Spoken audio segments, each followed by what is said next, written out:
Something special. Hi friends, welcome back or welcome to Friends in High Places podcast.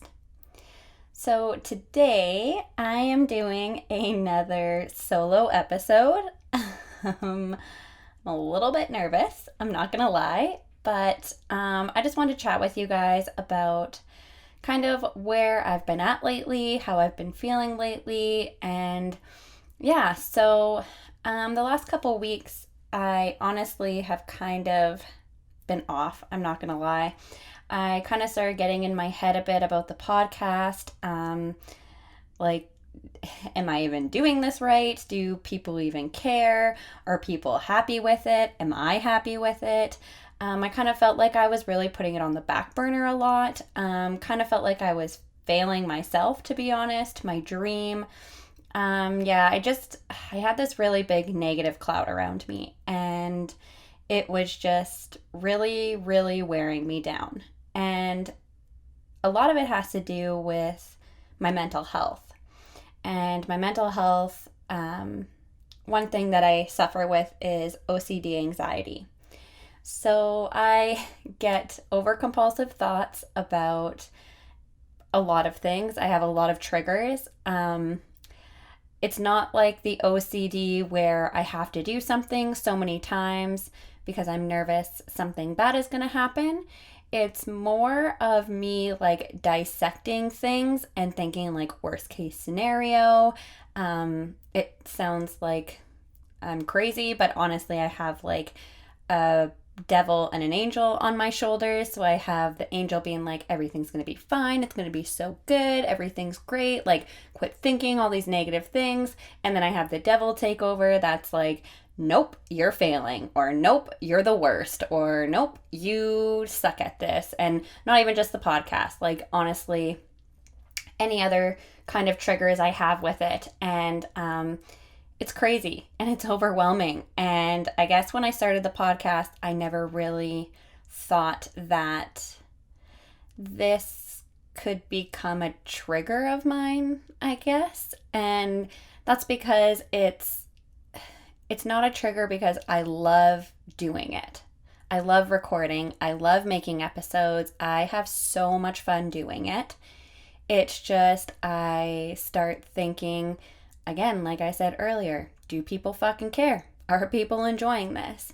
And I do have a lot of people messaging me saying amazing things. And I just want to say, like, I do not put any of that aside. It doesn't just go in one ear and out the other. Like, I hold all those messages, all those comments deep, deep in my heart. I do. And I appreciate everyone who has messaged me, commented, written a review. Like, I appreciate you all so fucking much. And I promise you, it doesn't have anything to do with you. It has to do with me and my silly, silly mental OCD. And I was just on this spiral, and I feel like some people don't actually like it when people use that word. I think it can be a trigger word for some people, spiral. But honestly, during my journey of realizing my mental health struggle and how much I do struggle, spiral was really the only word I can use to explain how I'm feeling when I have an anxiety attack, when I have a panic attack, because my OCD anxiety / my panic attacks are very different than, let's say, Cole's panic attacks. Cole, his anxiety is so different than mine, and it's crazy. It's crazy because when Cole and I first got together, I didn't even understand mental health. I didn't know I struggled with my own mental health. Like 100% had no idea. But learning about Cole's with him, through him, doing my own research on it to try and help him, it really opened my eyes to like this spectrum. And it's like a million different spectrums. And that's like the craziest thing about mental health and all the different kinds and all the different like ways to have it, because somebody can have OCD anxiety like I do, but in a completely different way. And people can have anxiety and depression like Cole does, but also in a completely different way. Everyone's triggers are so different. Everyone's mental health is so different. And I think that's something that we're trying to learn through breaking the stigma on mental health, through talking more about mental health, is also that like it's not just something that you can go and get prescribed at the doctor. It's not something like one person can have autism, but there's a whole spectrum of autism and being autistic. And I feel like that has to go with all mental health variants. I don't even know if that's the right way to say it, but I feel like you understand what I mean. So I was going through, it was actually a week and a bit of feeling like, you know what, maybe I need to just like end this. Maybe I need to do exactly what I'm doing right now, be honest with my listeners, be open and real, and just say like, look, I've been struggling. I'm having a hard time. I'm feeling like I'm failing. I'm feeling like I just am not making this dream come true and this vision come true like I wanted it to. So I'm going to take a month off. I'm going to leave. I'm going to end this podcast right now, and we'll see if I can come back. But then I couldn't let myself do that. I couldn't. So I have a wonderful team behind the scenes with this podcast. I have Mac and I have Sonic, who really, really helped me out. Shout out to them. And then Cole too. And Mac sent me some statistics and numbers and was telling me, you know, in the first quarter of this podcast being out, like, you are doing really well. And I don't even think he did this because he knew I was having a hard time. I had expressed to the guys that I was feeling kind of not mentally in it, not mentally there, not motivated, not confident. But I don't think that's why he did this. It just really out of the kindness of his heart. He's a great guy and a great business person. He dug up all the numbers and shared them with me and said like, dude, this is doing good. And this is like really killing it. And that just kind of like opened up my eyes. It fucking made me snap back to reality. It made me like shut up that little devil on my shoulder and that voice in my head and say like, what the fuck are you doing? Are you actually considering ending this right now? Like, what? You've been dreaming about this for years. Like, why are you letting this voice and this OCD anxiety take over you? Because I love recording, like I said earlier. And I just started convincing myself I was like making a fool of myself. But that is what my OCD anxiety loves to do, is take over. And as soon as I start feeling like I'm getting in this negative mindset, I just let it take over. So I decided to fight back. I chatted with Mac and Sonic and Cole, and we've been brainstorming a lot of different ideas and things to do to make this become the true dream and vision I've had since the beginning. My vision has never been to make money off of the podcast, but to do something I knew I would truly enjoy doing and have something of my own, and to entertain and to educate people and myself. And I explained this in my very first intro episode, so I'm not going to go all into that spiel again, but like, that's what I wanted to do. But part of my vision was to eventually build a brand and business, because that has also been one of my dreams since I was in my early 20s. And it's funny because in mine and Cole's first question and answer / confession episode, I'd mentioned I didn't know where I would be if I hadn't met Cole. I'd said I would probably still be at Earl's and living in our first home. And later on I got to thinking, and I kind of chuckled to myself, because Cole said while I was saying all this that he disagreed and thought I would have my own business and some sort of like something of my own, and that I'd be living in a different place. And, that's because when Cole and I got together, I told him about my dreams and my future goals. And the fact that years later he had to correct me is super funny to me, because here I am trying to make that vision come true, and with Cole by my side. So the point I'm trying to make bringing this up is that I've always wanted to be an entrepreneur. I've always wanted to have a business and something of my own that I enjoy doing. And the fact that the last couple of weeks I was trying to talk myself out of continuing to pursue this is so wild to me. And not that I needed to hear, your podcast is killing it, you were doing so good, you're doing amazing, blah, blah, blah, blah, blah. It was almost like I needed that wake-up call and that eye-opener, or an outsider voice to tell that negative devil on my shoulder voice to shut the hell up and let me keep doing me. Sorry, you can probably hear my cats right now. They're trying to get into my little room that I'm recording in. So anyways, I just wanted to fill you in on all of this, because another goal of mine with this podcast is to be real, to be open, to be honest with you guys. And that's what I want to do. That's what I want to do with this episode and just this platform in general. And you know what? I'll be fucking damned if I give up so quickly because of my mental OCD anxiety.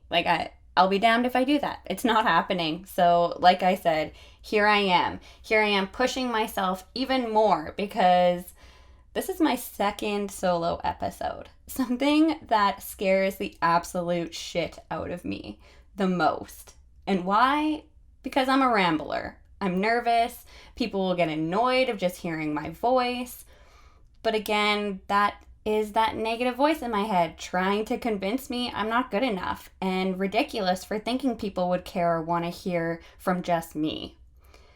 So here I am, fighting back again and pushing myself to prove that voice wrong. Mental health is fucking crazy. It's so crazy. And like I mentioned before, all the different mental health struggles is unreal.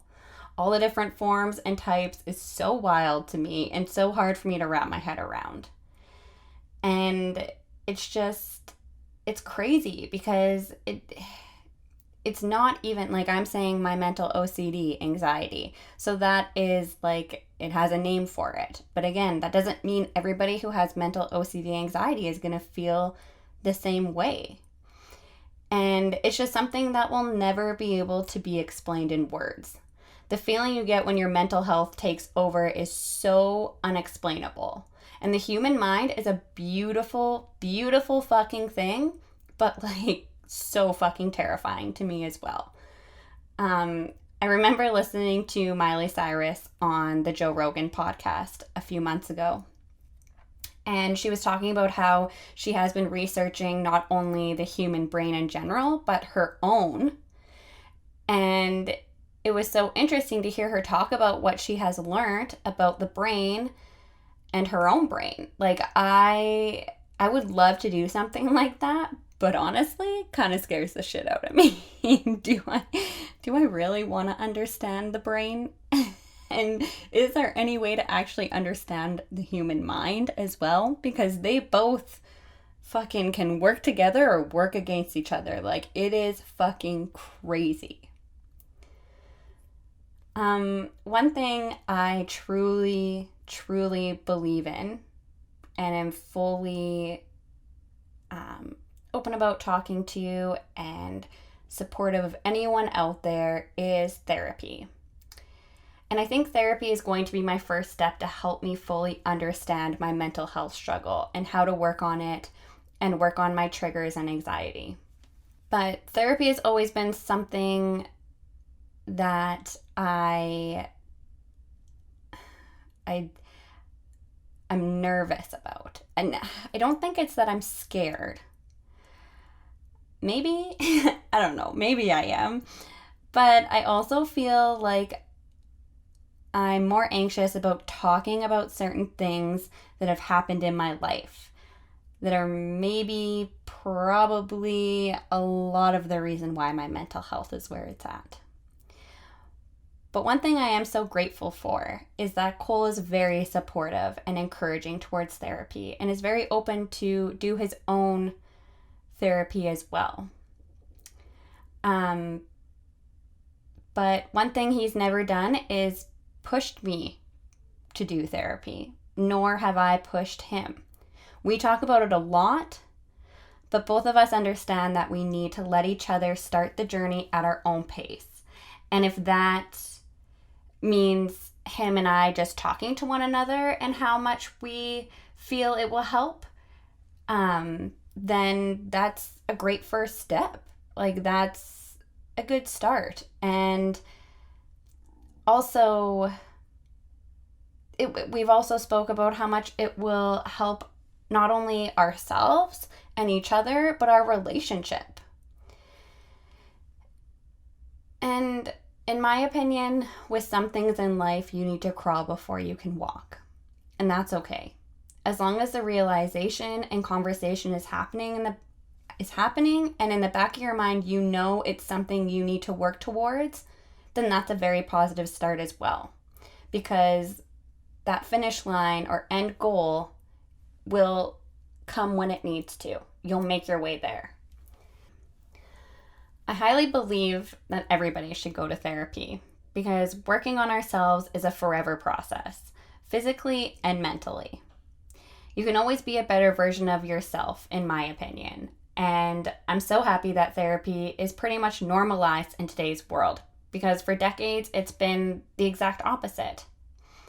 Our parents, our grandparents, our great-grandparents lived in a world where if you needed therapy, you were crazy, or you were failing, or your relationship was failing. And that's just so crazy to think. Like, that's so heartbreaking to think. Because in my opinion, therapists are put on this earth for a reason. So I'm very proud that our generation, I feel, has done a lot to break that stigma, and normalize therapy.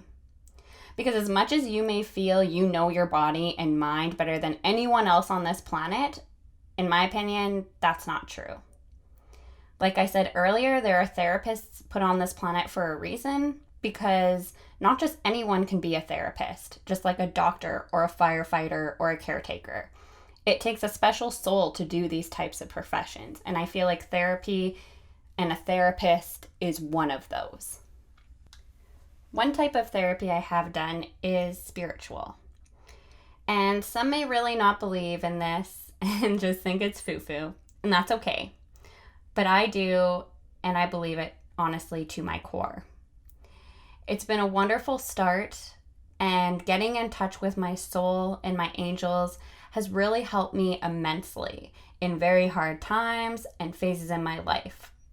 Honestly, it's opened up my eyes to things I didn't realize I did when I was triggered, or even just in a day-to-day setting. It's educated me on energy and how much of a role that plays in many life situations and scenarios I get put in.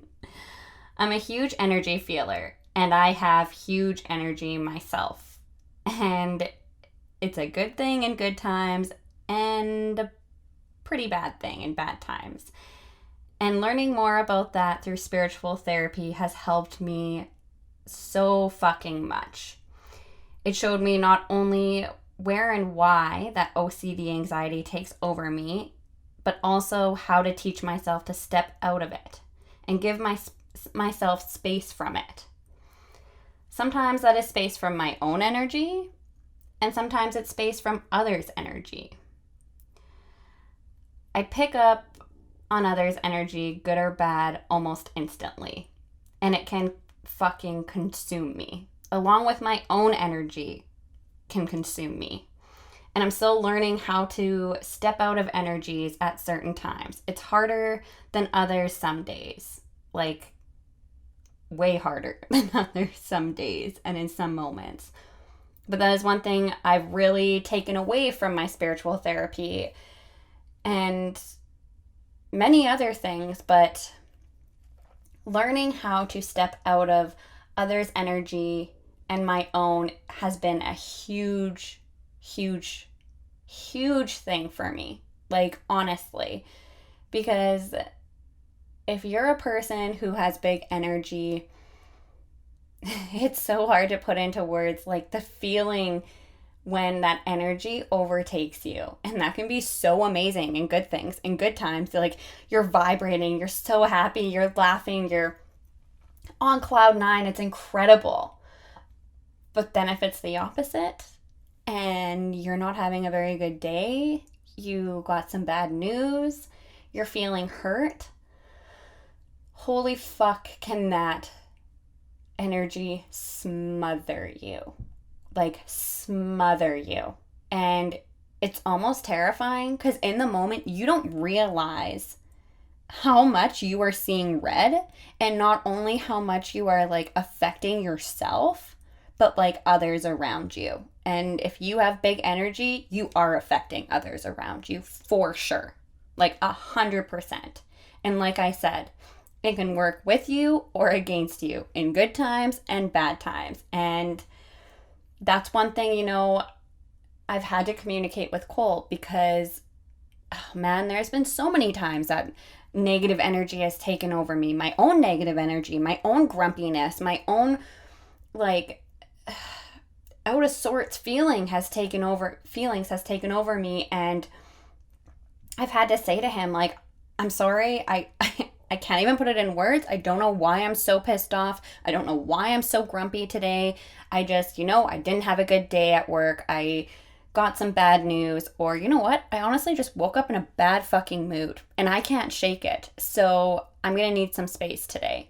Because I've learned that if you don't have those conversations, you fucking affect the people around you and you smother them. And they feel so helpless because they want to help you. They want to make you feel better. They want to lift you back up. But us on the other end, we block it out because it's so overwhelming. It's like I can't. And there's been so many times where I've been a fucking bitch. I've had this bitchy ass energy and I can't shake it. And even after Cole and I have the conversation, I need space. I'll be sitting in my own space and I'll be like, for fuck's sakes, man, like shake it off. Like, I don't even like being in my own bad energy.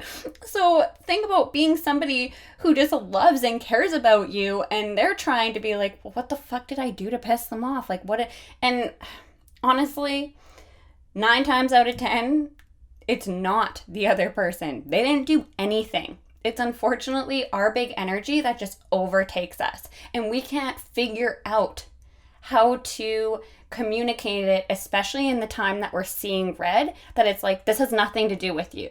And even sometimes if you do say that to others, they still feel like, well, fuck, it really does feel like it has something to do with me because you came home fucking grumpy. You came home fucking bitchy, or we were having a good morning and then I went to work and came back and all of a sudden you're grumpy or whatever, right? Like, and that's the hardest part of it all, is trying to explain to somebody who doesn't have that overwhelming big energy that takes over them that it's not your fault. And it's not our fault either because it's uncontrollable sometimes. And like, that's the most fucked up part about it. And so that's what I'm learning through my spiritual therapy, is how to fucking step out of my own energy. How to be like, okay, like fucking step out of this. Give your fucking head a shake. Like, quit letting this negative grumpiness take over you. Like, you're making others around you feel shitty. You're giving off this shitty aura. You're giving off this shitty energy, this shitty vibe. Like, who wants to be a shitty fucking person? Who wants to be a grumpy, negative ass person? Like, not me. And some days are easier than others. That's for sure. Because as much as you can tell yourself to shake it off, as much as you can tell yourself to step out of that energy, it's not always easy. And I understand that too, because I struggle with that too. So that's why spiritual therapy is a huge thing for me, because I'm still learning. I'm still learning from connecting with my own soul, connecting with my angels, and just going through the steps. Again, sometimes you gotta crawl before you can walk. Sometimes you gotta walk before you can run. And that's fucking life. Okay, so let's take a deep breath and step out of that heavy energy, because I just got extremely fucking deep and rambled. So, on a lighter note, to end this episode off, I would like to talk about some questions and topics that you listeners sent in, because I asked you guys to... I let you guys know that I was going to be doing another solo episode, and I said, like, if there's anything you want to hear topic-wise, any questions you have, please send them in. And so this is also another big thing that I really want to start encouraging my listeners to do is, guys, like, message me. Give me some feedback. Give me some stuff about what you want to hear. Like, I really, really want to engage with you guys. I want you guys to be a part of this podcast. Like, that's just like one of my other main goals with this podcast is to like involve you, to build a relationship with you guys. Like, I call you guys my friends, and there's a reason behind that. That's how I feel towards you guys. I don't think of you guys as fans or followers. I think of you as friends who listen to me talk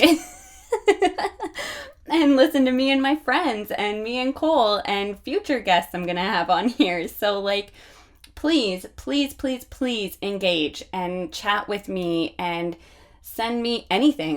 It doesn't even matter if it's negative. Honestly, any feedback works with me. Anything works, because then I can improve. I can get better. I can learn what you guys want to hear, what you don't want to hear. I can figure out topics. I can just engage better with you guys, connect with you guys better, and that's what I want to do. So, some questions or topics that I got sent into me were top 5 favorite moments you have with Merc on tour. Oh man, there's been so many. Like, you guys, we've been together for 6 years and I've been touring with him pretty much the entire time. And we did talk about some of these memories actually in episode 15. Well, the episode that's called Full Moon and the First Time I Laid Eyes on You. But,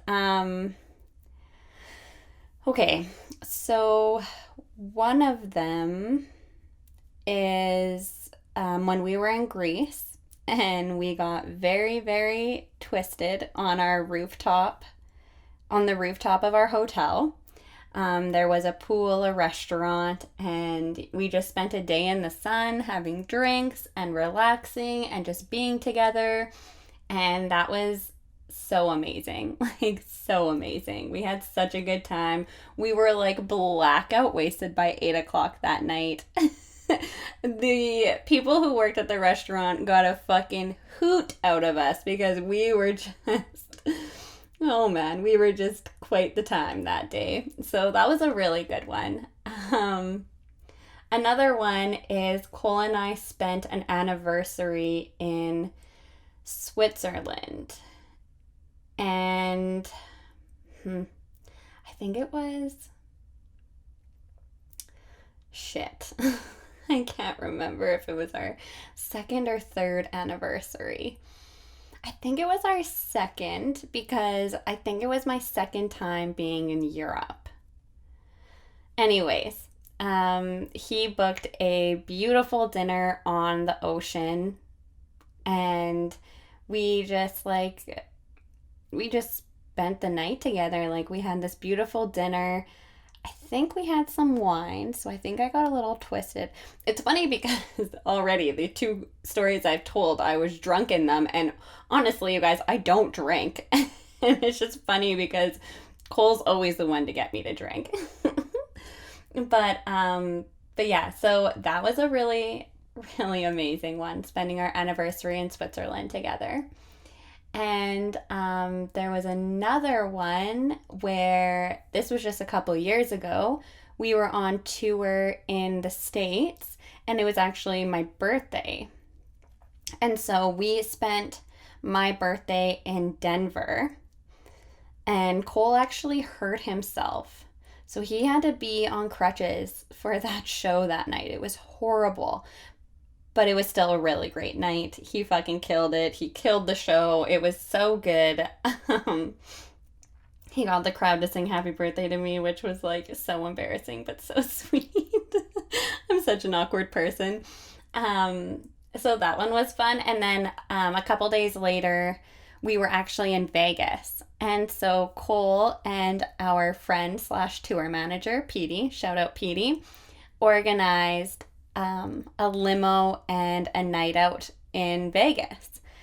And they managed to get the only pink Hummer limo in Vegas. And I was on fucking cloud 9.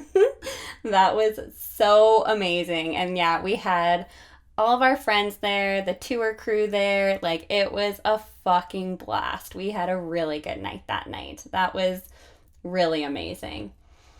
Another night, let me think. Now I'm all of a sudden blanking, which is ridiculous. Well, in Australia, Cole and I went to Bondi Beach, and that was really amazing. It was so beautiful, and like we just had a really, really good day there together. We went to the Sydney Zoo, and that was so much fun. We were with Complete and OMAC. Shout out to them. We had a great time, great day with them. That was like so much fun. And our first time, well, my first time in Italy, in Rome, we went to the Colosseum, and that was really awesome. I just remember watching the sunset with Cole, and it was just like so beautiful and so nice. And we got some like delicious fucking pasta and pizza, and yeah, we just had such an incredible time. You guys, there's been so many awesome memories. Like, I could go on and on and on. Like, Cole and I have had some really incredible times. We've had some scary times on tour, like frightening times. One last thing I will say is the first time Cole and I went to Europe together, I was like, we're getting up at the ass crack of dawn every single day. We're fucking doing touristy shit. We are like full on doing it all. I don't care if you've seen all these places before. We're not doing the regular tour life where you're up all night, sleep all day, whatever. You're just chilling in the hotel and that's that. Like, we're fucking living it up. And we did. And he was such a fucking trooper on that tour. Like, he fully made sure I had the best experience in Europe that entire time. And I got to do all the things I wanted to do, and it was amazing. So shout out to you, babe, because you really fucking killed it that tour. After that, we kind of started getting a little bit more lazy on tours. But also, shows ended up being more back-to-back as well. That first Europe tour, Cole made sure we had a lot of days off in between so we could do a lot of touristy stuff because it was my first time. Also, Cole took me to platform 9 3/4 in the UK, and that was incredible. But I'm going to get off this tour tangent because like I said, I'll be here all day. So the next one I have is being so open with weed. Do you ever feel judged or people look at you differently for it? You kick ass, by the way. Aw, thank you, beautiful girl. Okay, so honestly, up until a couple days ago, I probably would have answered this a little differently. But I had someone comment on my picture about 420. Being like, quit glamorizing smoking weed. You have kids who follow you. First off, I don't really think I have children who follow me. And if I do, I'm sorry to all their parents. If you think I'm a bad influence, that's definitely not my intention. I don't see the difference between somebody smoking a joint or drinking a glass of wine online, in life, in general. Especially since cannabis has become legal, it's, to me, alcohol is worse, honestly. And because it's been legal for so long, it's such a normalized social thing to do. And because cannabis hasn't quite gotten to that point yet because it just became legal, I think it is very ridiculous to say that somebody who's smoking a joint online is putting on a bad example for children. But that's just me, honestly. I only felt judged, like I said, up until a couple days ago. Since then, or before then, sorry, I fucking was all about talking about cannabis. I was all about, and I still am. Don't get me wrong. This person did not change who I'm going to be or what I'm going to do, because cannabis is a fucking medication. There is medical marijuana for a reason. Please tell me an alcohol that is for medical reasons. Oh, Jägermeister used to use it as cough syrup, blah, blah, blah, blah, blah. I don't care. It's not the same. My uncle was actually diagnosed with cancer, and he started smoking weed with my grandparents, and the doctors started noticing where the cannabis was fighting off the cancer. Unfortunately, it had already taken over most of his organs, so there was no going back. But when my grandma told me that, I was like, holy fucking shit. And not that I didn't believe it before, because I didn't need a personal story or experience to happen to believe in the medical wonders of cannabis.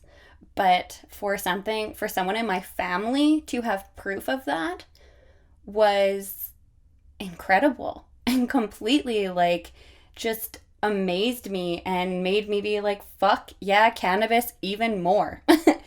And rest in peace, Uncle Brian. I love you so much, and I know you are with us every single day, and I'm just so happy you got to have some hoots before your time unfortunately came too soon. But I don't feel weird for talking about cannabis openly or enjoying cannabis openly. And if people look at me different, then you look at me different. That's all I'm going to say. I don't want to get too iffy on this topic, but I highly believe in you choose your poison, you have your poison, and cannabis is one of the better ones. So somebody wants me to talk about Innisfail. This is actually Nick. I used to work with his mom at Subway, so shout out you, Nicholas. You know what? Innisfail is just, I don't know. I kind of already talked about it enough in my Me, Myself, and I episode.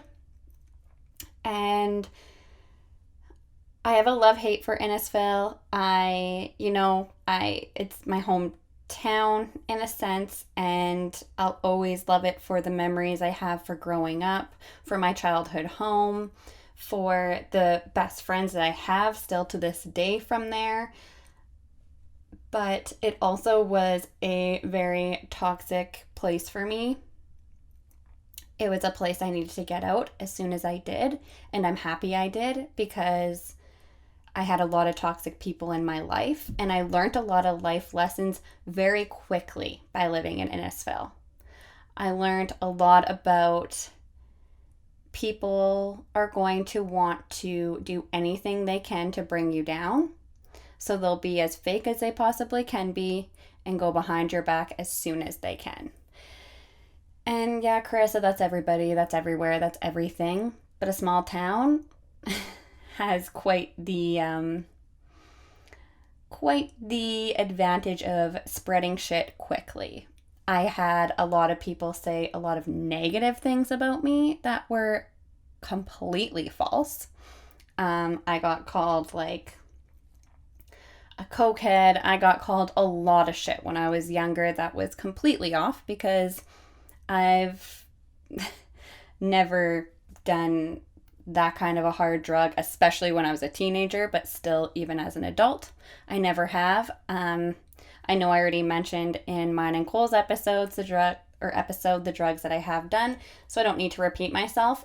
But a lot of shit got said about me that wasn't true, and the most fucked up part about it was a lot of parents trying to manipulate other parents and families' views on me, on other kids that grew up there. Like, man, small towns are fucking weird. And what makes them so weird is because a lot of these people's parents and parents of their parents and parents of their parents, like fucking family lines, have grew up in these small towns and never left. And so they all went to school together.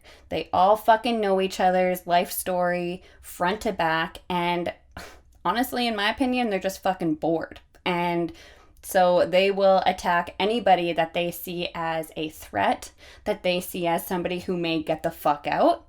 And I am fucking so happy I did. Because, again, as much as Innisfil did so many good things for me, it also taught me some really hard lessons.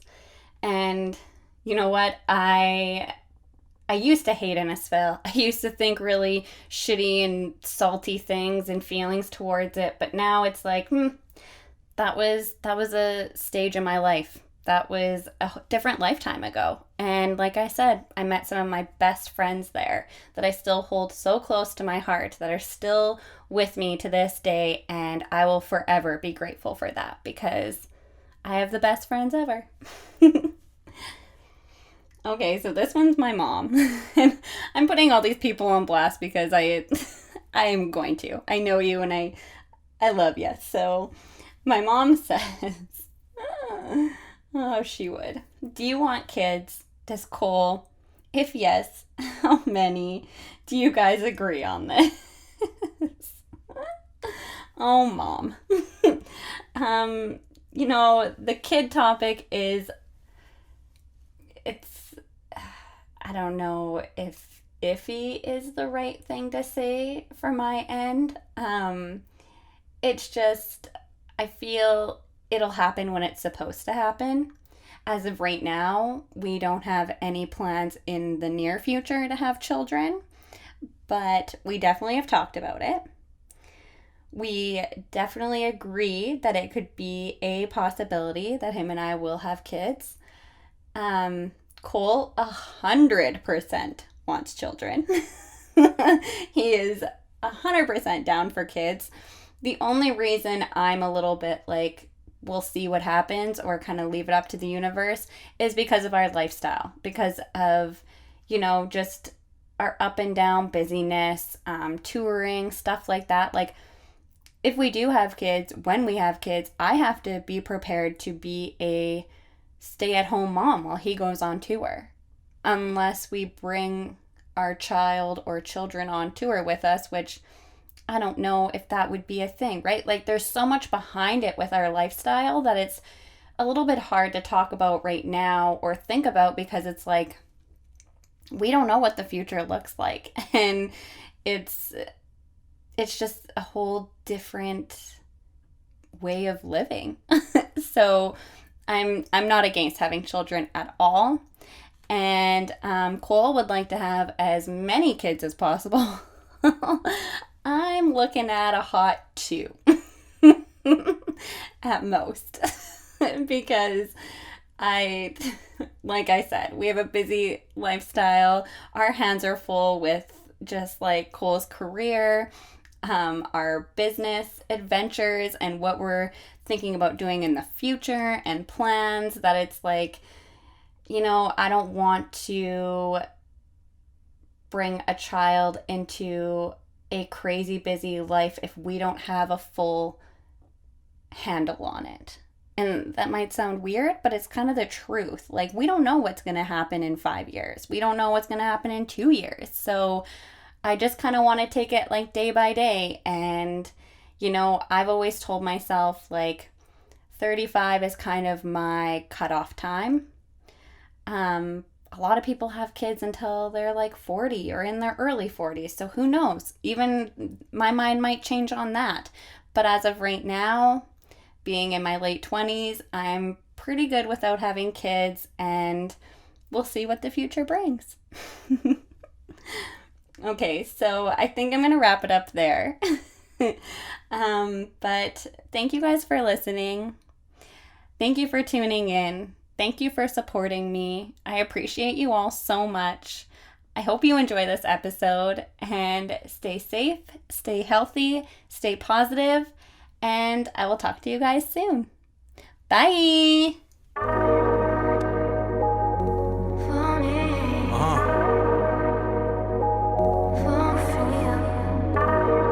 Something classic, something special.